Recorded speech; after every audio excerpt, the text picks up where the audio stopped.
পৃথিবীতে টাকাই কি সব? আমরা দূর থেকে যাদের টাকা আছে তাদেরকে অনেক সুখী মনে করি, আর আমাদের টাকার জন্য যে ক্রাইসিস সেগুলো নিয়ে অনেক কষ্ট পাই। আসলে টাকা কি সব সুখ এনে দিতে পারে?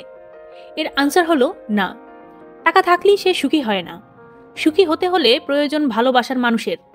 সে হতে পারে প্রেমিকা, হতে পারে একজন গুড ফ্রেন্ড, এবং হতে পারে সে গুড প্যারেন্টস। হ্যালো বন্ধুরা, তোমরা দেখছো সিনে গল্পের আসর। আজ তোমাদের সামনে হাজির হয়েছি দুর্দান্ত একটি ভালোবাসার গল্প নিয়ে। তাহলে দেরি না করে ড্রামাটি শুরু করা যাক।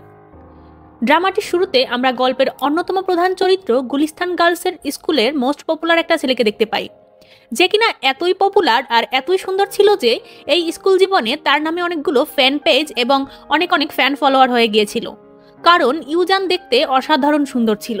ঠিক এরপরই আমরা বৃষ্টিতে ভিজতে থাকা সায়ানকে দেখতে পাই, যে কিনা তার পার্ট টাইম জবের কাজ করছিল।